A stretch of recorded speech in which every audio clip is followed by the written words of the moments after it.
this is a full circle thing, guys. This is not just a come and take everything you can and reap, because how are you going to be any different than people who came 200 years ago? You need to be adding value every day.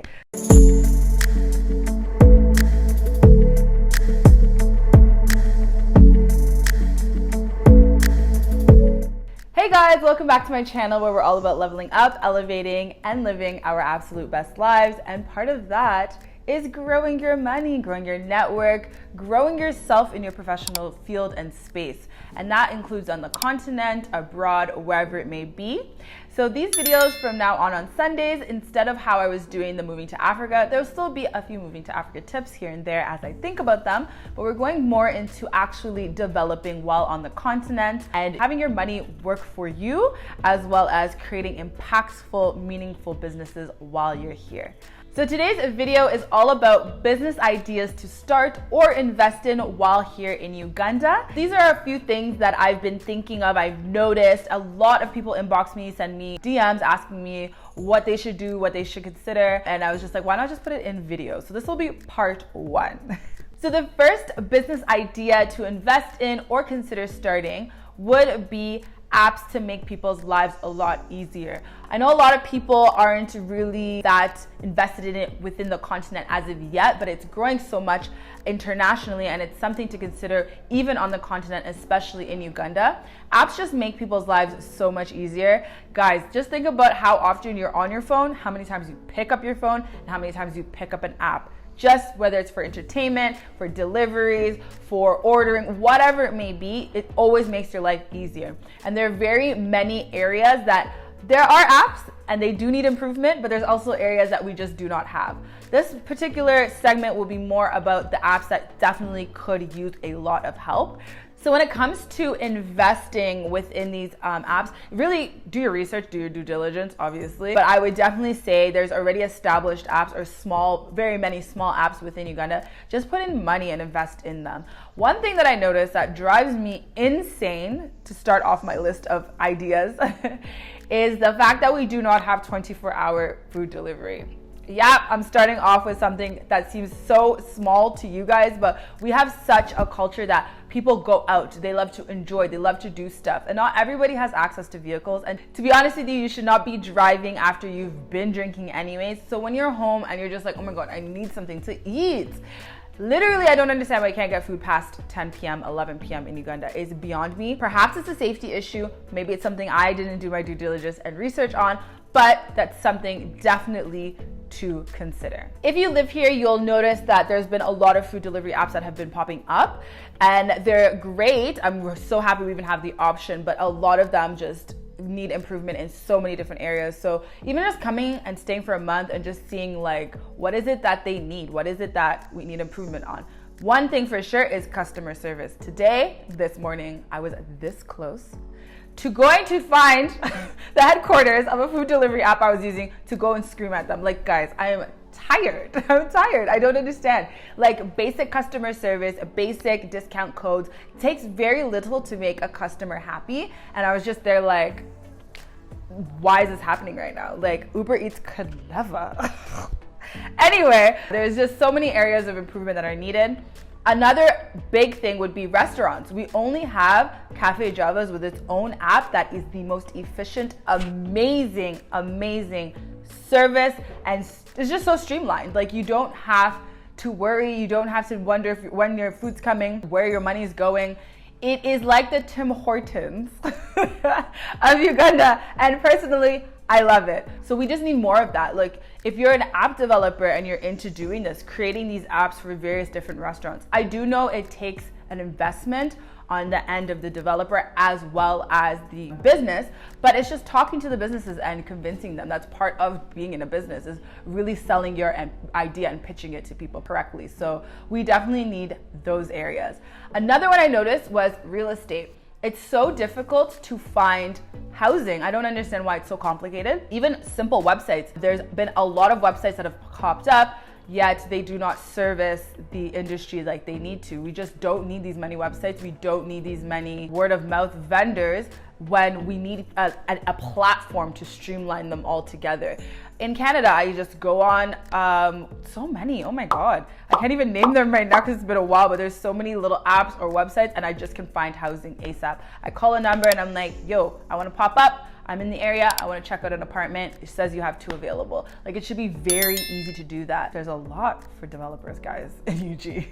Another thing that I've noticed as well, which I found so easy. I mean, Facebook is a huge social media platform, but there's Facebook Marketplace abroad. We do not have that here. We do have small marketplaces in terms of apps and online, but they haven't done much for marketing to the wide variety of people. For me, moving back, there's a lot of Facebook groups, but streamlining those into a marketplace app, something that's just simple. It's like, you're selling your couch, you're selling your TV. Let's get into it. I shouldn't have to be in 8 different groups to be able to sell my one couch. You know what I mean? It should just be really simple. Like, I love Facebook Marketplace. I know that one's a bit hard because by the time Facebook got to Facebook Marketplace, it'd been like 20 years, but there is room definitely on the continent for something like that. So the next area of expertise that I feel like people can definitely invest in or start up when they are here in Uganda is consulting. Pretty much every industry needs it. We're a little bit behind, and I'm being very generous by saying a little bit.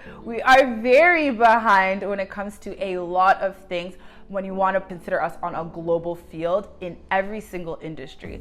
So if you're an expert in your field, if you've been doing what you've been doing for so many years and you are really good at what you do, you could create a very amazing business while here. The thing is though, you do have to do your research, your due diligence, as I always say, but consulting is necessary. What I actually came to Africa, to Uganda to do completely changed. It's still something I would want to do, but here's an idea, for example, customer service. I was in customer service for over 10 years. I've been in various different industries of customer service, but where I really thrived was in the hospitality industry and customer service. I just feel like anytime anyone steps into your business, they should feel like they are the queen. They should feel like they're a king, that they're really being serviced because they're gonna come back. That's what repeat customers are all about. Repeat customers are what will bring you money and word of mouth to bring you new customers. Yet for some reason we have lacked the understanding of the importance of customer service here. So all it is pitching your idea and your concept to enough businesses to create a sustainable business for yourself, and obviously training employees when it comes to understanding what it is that you do, how you need to do it. If it means flying people out to learn and flying them back, that's what it really means to put the initial investment in your business. You can thrive and flourish, guys. Consulting, and I'm not kidding, in every industry. All my friends work in various different realms throughout Uganda, and yet everyone always complains about the same things. And there's just a lack of this or a lack of that. And it's just being part of the conversation to pick up, is your industry being talked about? If it is, what exactly is lacking? What needs to be done there? Another thing when it comes to customer service, which it would be an amazing thing, which I wanted to start, but I ended up just flourishing in other areas, and who knows, maybe in the future, but a training school for customer service. You don't just learn. You can't just open a restaurant and be like, let me put up a post for servers. If you don't know how to serve, you will not have good servers. You don't know how to do these things. Like, to me, it baffles me how many people can open a restaurant and they've never worked in a restaurant. Even if you are worth millions of dollars, go humble yourself. Go find a restaurant abroad to work in for all of a month. You don't even need long, because training is never more than that. In restaurants, it's only a month because it's very simple work, but it's very intentional work, and they teach you how to cater to someone so they'll come back. Guys, when I used to serve in Canada, I used to make more than my friends who are in banking and finance, just because I knew how to finesse a table. I knew how to make people feel special, feel great. They'll come and be like, oh, I want to be in her section. Oh, I want to, and they'll tip me like crazy. And I'm like, I'm doing menial labor because I had an online business that was where my heart was. That was just to finance that. Yet I was still making more than all my friends in their desk jobs with their ties. So it's crazy. Like, make people feel special anywhere in this world and it will come back. So I feel like that's a huge industry. That's just an example of consulting.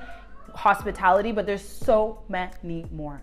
so many more. We'll get into them deeper in these videos. Moving to Africa, specifically Uganda, was really daunting with little to no information online about where to live, how to start a business, what to eat, where to hang out, all of that amazing stuff. So I figured I'd start a website where you can book a consultation with me and ask me whatever you like, and then also updates based on the diaspora community that we're growing here on YouTube. So definitely go and check out the website and join the community. So another thing that I feel like is so necessary that I'm actually shocked no one has started. I'm sure someone has in the past, but maybe they just didn't put their heart and soul and their finesse into it, is nanny services. I get DMs all the time being like, I'm coming with children. What can I do with them? Like in Uganda, we don't really have, we don't have daycares, and it's kind of weird to put your child in just a random daycare amongst a bunch of other children when you're here for like a few days or a few weeks or a few months.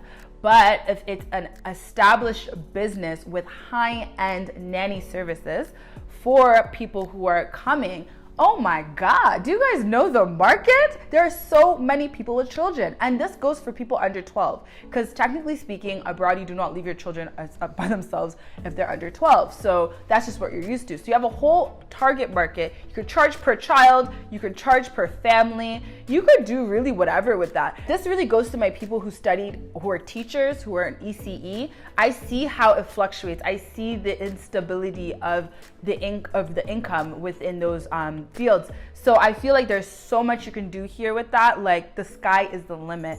And not only that, now imagine your nanny service starts off with the everyday nanny services that people provide. So that's one peer and tiller for payment. Then there's the people who can afford more, who want to pay for maybe more in-house nanny services from you. So they pay a little bit more for a little bit better services.